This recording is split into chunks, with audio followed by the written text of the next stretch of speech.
లో మాలో ఒకరుగా కుటుంబ సభ్యులుగా వారికి సహాయ సహకారాలను అందించి సమాజంలో ఆత్మగౌరవంతో నిలబడే విధంగా సమాజంలో వాళ్ళు ఎదుర్కొంటున్న సమస్యల్ని పరిష్కరించే విధంగా ఈనాడు 50 కోట్ల రూపాయలతోటి వాళ్ళకు పరికరాలను అందించడమే కాకుండా ఈరోజు సమాజం ఈ రాష్ట్ర ప్రభుత్వం ఒక మానవీయ కోణంలో పనిచేస్తుంది. మానవత్వంతో కూడుకున్న నిర్ణయాలు ఈ రాష్ట్ర ప్రభుత్వం తీసుకుంటుంది.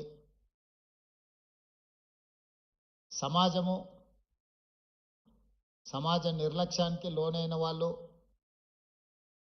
కుటుంబానికి భారంగా మేము మారినమేమో అని మానసికంగా దివ్యాంగులు కుంగిపోతున్న సందర్భంలో ఈ ప్రభుత్వం మీ పట్ల కుటుంబ సభ్యులను ఏ విధంగా అయితే ఆదరిస్తుందో ఆ విధంగా మీ అందరికీ అవకాశం కల్పించాలని నిర్ణయం తీసుకొని ఎప్పుడు లేని విధంగా 50 కోట్ల రూపాయలు కేటాయించి ఈనాడు మీకు సహాయం అందించడమే కాకుండా మీకు అవసరమైన పరికరాలను అందించి ఈ ప్రభుత్వం మీకోసం ఉన్నది ఒక విశ్వాసాన్ని కల్పించాలనే ప్రయత్నంలో భాగంగానే ఈనాడు మా మిత్రులు అడ్లూరు లక్ష్మణ్ గారు ఈ కార్యక్రమాన్ని ఏర్పాటు చేసి అన్ని జిల్లా కేంద్రాలలో ఈ కార్యక్రమాన్ని పెట్టి అందరికీ ఇక్కడి నుంచి ప్రభుత్వం తీసుకుంటున్న నిర్ణయాలను అందే విధంగా ఏర్పాటు చేయడం జరిగింది. అదేవిధంగా విద్యా రిజర్వేషన్లలో కానీ ఉద్యోగ రిజర్వేషన్లలో కానీ దివ్యాంగులకు వాళ్ళకి ఇవ్వాల్సిన కోటా ఇవ్వడానికి అన్ని రకాలుగా మన ప్రభుత్వం నిర్ణయం తీసుకున్నది. ఇదే కాకుండా దివ్యాంగులే పెళ్లి చేసుకుంటే ఆర్థిక సహాయాన్ని 2 లక్షల రూపాయలు ఇవ్వాల్సిందిగా రాష్ట్ర ప్రభుత్వం ఈరోజు నిర్ణయం తీసుకొని మిమ్మల్ని ప్రోత్సహించే విధంగా అదేవిధంగా దివ్యాంగులను ఇతరులు పెళ్లి చేసుకున్నా కూడా ఆర్థిక సహాయాన్ని అందించడం ద్వారా ఈ సమాజంలో దివ్యాంగులకు ఈ సమాజం మమ్మల్ని నిర్లక్ష్యంగా చూస్తుంది, మా పట్ల ఈ సమాజానికి ప్రేమ లేదేమో గౌరవం లేదేమో అనే అనుమానాన్ని దూరం చేయడానికి ఈరోజు ఈ కార్యక్రమాలు తీసుకోవడం జరిగింది. ఇవే కాకుండా ప్రభుత్వ నియామకాలలో అదేవిధంగా ఈ మధ్యకాలంలో క్రీడలలో కూడా దివ్యాంగులను రాణించే విధంగా పారా ఒలింపిక్స్లో మెడల్ సాధించిన ఒక అమ్మాయికి గ్రూప్ 2 ఉద్యోగం ఇచ్చి దివ్యాంగులు కూడా క్రీడలలో రాణిస్తే ప్రభుత్వ ఉద్యోగం వస్తుంది అని చెప్పి ఈరోజు మన ప్రభుత్వం నిర్ణయం తీసుకొని అన్నీ బాగున్నాయి. ఈరోజు సమాజంతో పోటీ పడడమే కష్టమైన పరిస్థితులు ఉన్నాయి. అత్యంత తీవ్రమైన పోటీ ఎదుర్కొంటున్న ఈ సందర్భంలో ఈ తీవ్ర పోటీ ఉన్న సమాజంలో దివ్యాంగులకు అవకాశాలు రావేమో అని బాధపడాల్సిన అవసరం లేకుండా అది విద్యలో కానీ ఉద్యోగాలలో కానీ క్రీడలలో కానీ దివ్యాంగులు ఏమాత్రం రాణించినా వాళ్ళని ప్రోత్సహించాలని చెప్పి ఈరోజు మా ప్రభుత్వం పనిచేస్తుంది. మీరందరూ ఆత్మస్థైర్యం కోల్పోకుండా ప్రభుత్వం కల్పించే అవకాశాలను సద్వినియోగం చేసుకొని జీవితంలో ఎదగాల్సిందిగా మీ అందరికీ సూచన చేస్తున్నా. మనందరికీ ముఖ్యంగా దివ్యాంగులకు ఒకరు స్ఫూర్తి ఈ ప్రాంతం నుంచి సూదిని జైపాల్ రెడ్డి గారు. ఈ దేశంలోనే ఒక మేధావిగా youngest south Indian best parliamentarian award పొందడమే కాకుండా పరిపాలనలో పట్టు సాధించడమే కాకుండా భాష మీద తనకున్న పట్టును నిరూపించి భారతదేశ పార్లమెంటులోనే ఉత్తమ పార్లమెంటేరియన్గా వారు రాణించగలిగారు. ఏ రోజు కూడా ఆయనకు వైకల్యం ఉన్నది అన్నది ఆయన ఎప్పుడు ఆయన ఆలోచనలో కూడా రానియలేదు. ఈరోజు తెలంగాణ ప్రాంతం నుంచి లేదా తెలుగు మాట్లాడే ప్రాంతాల నుంచి ఒక పివి నరసింహారావు గారు, ఒక నీలం సంజీవరెడ్డి గారితో సమానంగా జైపాల్ రెడ్డి గారు రాణించి సమాజంలో గౌరవం తీసుకొచ్చిండంటే ఈరోజు దివ్యాంగులు అందరూ కూడా జైపాల్ రెడ్డి గారి యొక్క సక్సెస్ను స్ఫూర్తిగా తీసుకోవాల్సిన అవసరం ఉన్నది. అదేవిధంగా ట్రాన్స్జెండర్స్ వీళ్ళ పట్ల కూడా సమాజము కొంత వివక్ష చూపించడము, కుటుంబ సభ్యుల యొక్క నిర్లక్ష్యానికి లోనైన వాళ్ళను కూడా ఈరోజు ట్రాన్స్జెండర్స్ని కూడా రాష్ట్ర ప్రభుత్వ ఉద్యోగ అవకాశాలు కల్పించడమే కాకుండా రాష్ట్ర ప్రభుత్వం అందించిన డబుల్ బెడ్రూమ్ ఇండ్లు కానీ ఇందిరమ్మ ఇండ్లు కానీ నిన్ననే రామగుండం నియోజకవర్గంలో అక్కడి శాసనసభ్యులు రాజ్ ఠాకూర్ గారు ఇళ్ల పట్టాలు కూడా ఈరోజు ట్రాన్స్జెండర్లకు అందించడం జరిగింది. వివిధ శాఖల్లో వాళ్ళకు ఉద్యోగ ఉపాధి అవకాశాలు కల్పించి ఈరోజు వాళ్ళ అభ్యున్నతి కోసం కూడా నిన్నటి వరకు సమాజంలో వాళ్ళ పట్ల చూపించిన వివక్షను ఈరోజు హైదరాబాద్ పోలీస్ కమిషనరేట్ పరిధిలో కానీ మున్సిపల్ కమిషనరేట్ పరిధిలో కానీ వివిధ శాఖల్లో ఈరోజు ఉద్యోగ ఉపాధి అవకాశాలు వాళ్ళకు కల్పిస్తున్నాం. ఈ వేదిక మీద నుంచి నా సహచార మంత్రివర్గ సభ్యులకు నా విజ్ఞప్తి, రాబోయే మున్సిపల్ ఎన్నికల్లో ఎక్కడైతే కార్పొరేషన్స్ ఉన్నాయో ఆ కార్పొరేషన్లో కోఆప్షన్ కార్పొరేటర్స్గా మనము నామినేట్ చేసే అవకాశం ఉంది. అందులో ప్రతి కార్పొరేషన్లో ఒక ట్రాన్స్జెండర్కి కార్పొరేటర్గా నామినేట్ చేస్తే వాళ్ళ ప్రాతినిధ్యం కూడా చట్టసభలలో అవకాశం ఉంటుంది. భవిష్యత్తులో వాళ్ళ సమస్యల గురించి మనం మాట్లాడడం కాదు, వాళ్ళ సమస్యల గురించి వాళ్ళే మాట్లాడే ఒక హక్కు వాళ్ళకు వస్తుంది. తప్పకుండా రేపటి మున్సిపల్ కార్పొరేషన్ ఎన్నికల్లో ఎక్కడికక్కడ కార్పొరేషన్లో కనీసం ఒక్కరినన్నా ఈ థర్డ్ జెండర్ వాళ్ళను మనం కార్పొరేటర్లుగా నామినేట్ చేసి అక్కడికి పంపిస్తే ఈరోజు మైనారిటీ కోటాలో మైనారిటీస్ని మనం కోఆప్షన్ తీసుకుంటున్నాం. వివిధ జిల్లా పరిషత్తుల్లో వివిధ మున్సిపాలిటీలలో మైనారిటీలు ఎన్నిక అవ్వడానికి అవకాశం తక్కువ ఉంటుంది కాబట్టి కోఆప్షన్ మెంబర్స్ కింద మనం వీటిల్లో నామినేట్ చేస్తున్నాం. అదే విధానాలలో ట్రాన్స్జెండర్స్ను కూడా మనము కోఆప్షన్ మెంబర్స్గా ఈ కార్పొరేషన్లో పంపిస్తే వాళ్ళు వాళ్ళ సమస్యల మీద మాట్లాడుకోవడమే కాకుండా మాకు కూడా ఈ సమాజంలో మేము భాగస్వాములము, ఈ సమాజంలో ఆడవాళ్లతో మగవాళ్లతో సమానంగా మాకు అవకాశాలు ఉన్నాయి, ఈ ప్రభుత్వం మమ్మల్ని కూడా మానవత్వంతో చూస్తుంది, మమ్మల్ని మనుషులుగా గుర్తిస్తుంది, ఈ ప్రభుత్వం మాకు అండగా నిలబడ్డదని వాళ్ళు కూడా భావించే అవకాశం ఉంటుంది. కాబట్టి రేపటి మున్సిపల్ ఎన్నికలలో వాళ్ళని కోఆప్షన్ మెంబర్లుగా మున్సిపల్ కార్పొరేషన్లలో మనము కోఆప్ట్ చేసుకుంటే బాగుంటుంది. ఇది నా ఆలోచన. తప్పకుండా రేపు జరగబోయే మంత్రివర్గ సమావేశంలో దీనికి సంబంధించి ఒక నిర్ణయం తీసుకుంటే కూడా సముచితంగా ఉంటుంది అని నేను భావిస్తున్నా. అదేవిధంగా వృద్ధ తల్లిదండ్రులు వాళ్ళ రెక్కల కష్టం, వాళ్ళ రక్తాన్ని చెమటగా మార్చి తమ పిల్లల్ని తాము తిన్నా తినకపోయినా రూపాయి కూడబెట్టి వాళ్ళకు ఆస్తులు కానీ విద్యలు కానీ అన్నిటిని అందిస్తే వాళ్ళు వయసు మీద పడ్డప్పుడు కొంతమంది ఆ తల్లిదండ్రులను నిర్లక్ష్యం చేస్తున్నారు. అందుకే ఈరోజు డే కేంద్రాలుగా వయసు మీద పడిన వాళ్ళకు ఒక రిక్రియేషన్ ప్లేసు, అక్కడ అన్ని వసతులతో దేశంలోనే మొట్టమొదటిసారి వయసు మీద పడిన కుటుంబ సభ్యులకు ఈరోజు ప్రభుత్వమే కుటుంబంగా మారి వాళ్ళందరినీ ఒక దగ్గరికి తీసుకొచ్చి వాళ్ళందరినీ కూడా ప్రణామ్ పేరు మీద వాళ్ళందరినీ ఒక దగ్గరికి చేర్చి వాళ్ళకు అవసరమైన మానసిక ఉత్సాహాన్ని అందించడమే కాకుండా ఈ సమాజం కోసము తమ కుటుంబ సభ్యుల కోసము సర్వం త్యాగం చేసిన తల్లిదండ్రులను ఆదుకోవాలని ఈరోజు ప్రణామ్ కార్యక్రమాన్ని కూడా మన ప్రభుత్వం తీసుకున్నది. మొన్న జరిగిన గ్రూప్ 1, గ్రూప్ 2 నియామక పత్రాలు అందించిన సందర్భంగా నేను ఒక మాట చెప్పిన, ఇక్కడ సెలెక్ట్ అయిన ప్రభుత్వ ఉద్యోగులు 90% పేద కుటుంబాల నుంచి గ్రామీణ ప్రాంతాల నుంచి వచ్చిన వాళ్ళే ఎక్కువ ఉన్నారు. మీకు ఈరోజు చదువు వచ్చి ఉద్యోగం వచ్చిన తర్వాత మీకు శ్రీమంతులైన తల్లిదండ్రులు పిల్లల్ని ఇస్తే పెళ్లి చేసుకొని అత్తగారే మాకు కావలసిన వాళ్ళు తల్లిదండ్రుల పట్ల నిర్లక్ష్యం వహించే అవకాశం ఉంది.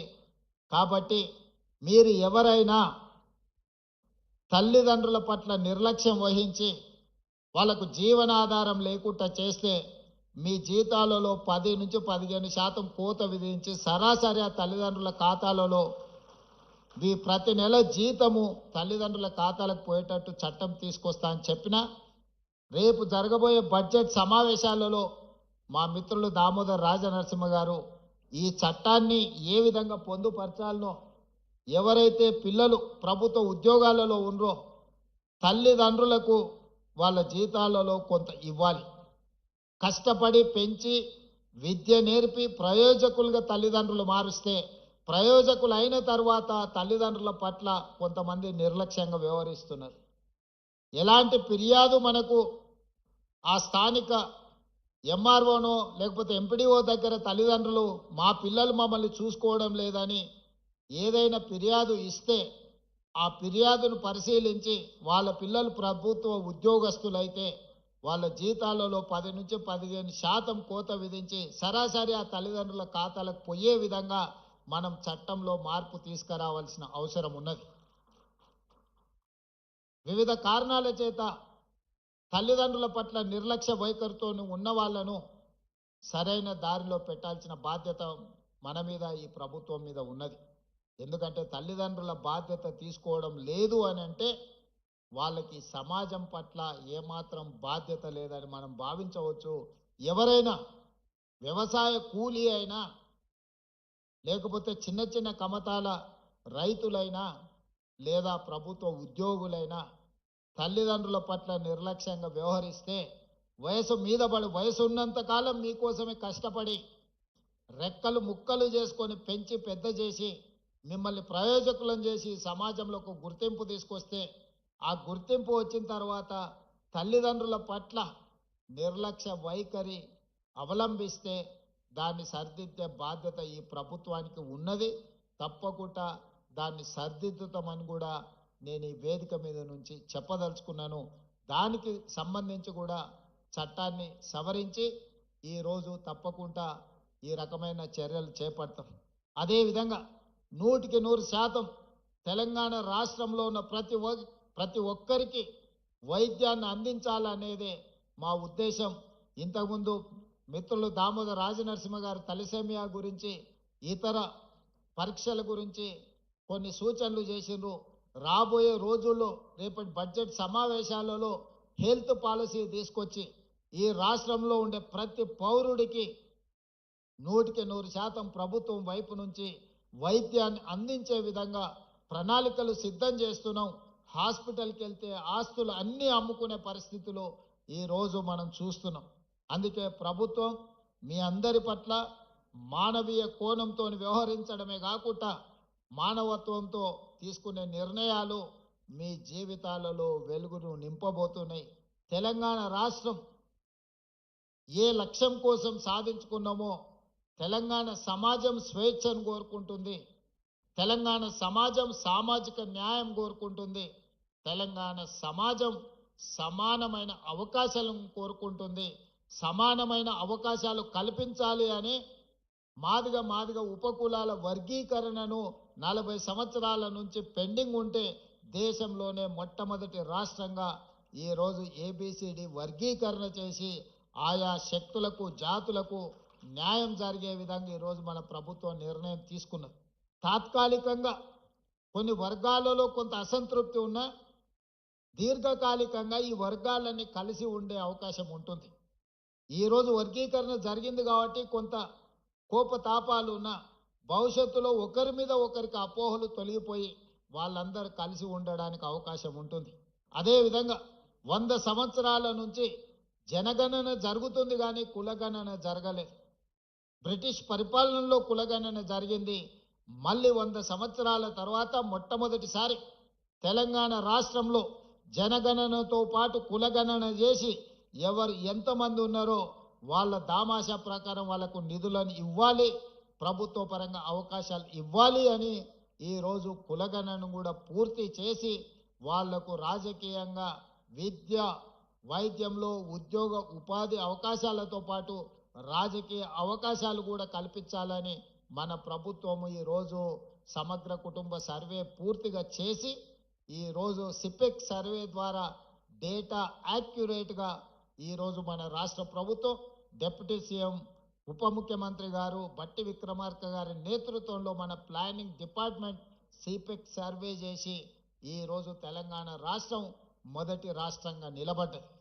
2026 సంవత్సరంలో కేంద్ర ప్రభుత్వం చేయబోయే జనగణన ఈరోజు తెలంగాణ రాష్ట్రం మోడల్నే కాపీ కొట్టి సేమ్ ఏ విధంగా అయితే పోయిన సంవత్సరం తెలంగాణ రాష్ట్రంలో జనగణన కులగణన చేసినామో ఈరోజు కేంద్ర ప్రభుత్వం యాజ్ ఇట్ ఈస్ తెలంగాణ రాష్ట్రం ఏ ప్రక్రియను అవలంబించిందో ఈరోజు కేంద్ర ప్రభుత్వం తొందరలోనే జనగణనలో కులగణనను కూడా చేర్చి ఆ ప్రక్రియ ప్రారంభించబోతుంది.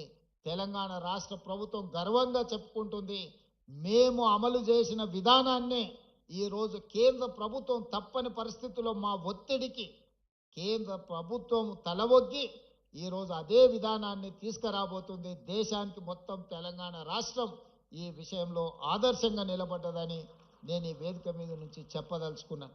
అందుకే మిత్రులారా, సమస్యలు అన్ని పరిష్కారమైనాయని నేను చెప్పను. 2 సంవత్సరాల్లోనే అన్ని పరిష్కరించడం, అద్భుతాలు చేసినామని కూడా నేను చెప్పను. కానీ ఉన్న సమస్యల్ని పరిష్కరించడానికి అవసరమైన ప్రణాళికల్ని మన ప్రభుత్వం రచించుకుంటుంది. సమస్యలు ఉన్న వాళ్ళతో చర్చించి వాళ్ళ వైపు నుంచి పరిష్కారానికి అవసరమైన సూచనలు తీసుకొని మా ప్రభుత్వం ముందుకు వెళ్తుంది. మా ప్రభుత్వం ప్రజల నుంచి వచ్చిన ఆలోచనల్ని అందిపుచ్చుకొని ప్రజలు అందించే సలహా సూచనల్ని తీసుకొని పరిపాలన కొనసాగిస్తున్నాం. అందుకే ఇది ప్రజాపాలన, పేద ప్రజలకు అందుబాటులో ఉండే పాలన. ఈరోజు ఇక్కడ ఇంతమంది ఉన్నారు. ఒకనాడు ఇందులో కాలు పెట్టాలని వచ్చి ఎర్రటెండలో అక్కడ గేటు బయట గద్దరన్న 4 గంటలు ఎదురు చూసినా లోపలికి రాలేకపోయిండు. మీరు అందరు చూసిండ్రు. కానీ ఇవాళ స్వేచ్ఛగా మీరు లోపలికి వచ్చి మీరు ఇక్కడ కూర్చొని మీ హక్కుల గురించి చర్చించుకునే పరిస్థితి ఈరోజు జ్యోతిరావు పూలే ప్రజాభవన్లో అవకాశం కలిగింది. ఒకనాడు కొద్దిమంది శ్రీమంతులకు, పెద్ద పెద్ద కాంట్రాక్టర్లకు మాత్రమే ప్రవేశం ఉన్న ఈ ప్రాంతంలో ఈరోజు పేదవాడు, నిరుపేద, వికలాంగులు, లేకపోతే ట్రాన్స్జెండర్స్ నుంచి పండు ముదుసు వాళ్ళు కూడా ఇక్కడికి వచ్చి తమ సమస్యల్ని చెప్పుకోవడానికి అవకాశం ఈ ప్రభుత్వం కల్పించింది. ఈ ప్రభుత్వానికి ధర్మగంట ఉన్నది. సమస్య ఉన్నదని ఆ ధర్మగంట ఎవరు కొట్టినా ఇక్కడ వచ్చి వాళ్ళ సమస్యల్ని వింటాం. ఇది ప్రజా సమస్యల్ని పరిష్కరించుకునే ప్రతి వారంలో 2 రోజులు ఇక్కడ ప్రజా వేదిక నిర్వహించి ఐఏఎస్ అధికారులతో పాటు డాక్టర్ చిన్నారెడ్డి గారు ప్లానింగ్ కమిషన్ వైస్ చైర్మన్, వీలైనప్పుడు మా మంత్రులు కూడా ఇక్కడికి వచ్చి ఆ సమస్యల్ని విని కొన్ని లక్షలాది సమస్యల్ని మనం పరిష్కరించుకుంటున్నాం. ఈ రాష్ట్రంలో సమస్యలు ఉన్నవాళ్ళు ఎక్కడికి వెళ్ళాలోనో తెలియని పరిస్థితి లేదు. ఎక్కడికి వెళ్తే ఆ సమస్యకు పరిష్కారం దొరుకుతుందో ఈ ప్రజలకు స్పష్టత ఉంది. మీ సమస్యల్ని పరిష్కరించడానికి నిరంతరం సచివాలయంలో మా మంత్రులు, మా యంత్రాంగం అందుబాటులో ఉండు. వారంలో 2 రోజులు ప్రజా వేదిక ఇక్కడే నిర్వహించి ప్రజలు సమస్యలను చెబితే వాటిని పరిష్కరించే ఒక వ్యవస్థను ఈరోజు ప్రజలకు అందించడం. ఇంకా చేయాల్సింది చాలా ఉంది. వాటికి అవసరమైన ప్రణాళికలు రచించుకుంటున్నాం. మీ అందరి ప్రభుత్వానికి అండగా నిలబడండి. తెలంగాణ రాష్ట్రాన్ని దేశంలోని అభివృద్ధి చెందిన రాష్ట్రంగా, ఆర్థికంగా బలోపేతమైన రాష్ట్రంగా, పేద ప్రజలకు అండగా నిలబడే మొదటి రాష్ట్రంగా తెలంగాణ రాష్ట్రాన్ని తీర్చిదిద్దుకుందామని మీ అందరికీ తెలియజేస్తూ ఈ కార్యక్రమంలో పాల్గొన్న లబ్ధిదారులకు, అదేవిధంగా వివిధ జిల్లాలలో ఆన్లైన్లో పార్టిసిపేట్ చేసిన అధికారులకు, మా దివ్యాంగ సోదరులకు అందరికీ కూడా మనస్ఫూర్తిగా శుభాకాంక్షలు తెలియజేస్తూ మీ అందరి దగ్గర సెలవు తీసుకుంటున్నా. ధన్యవాదాలు మిత్రులారా.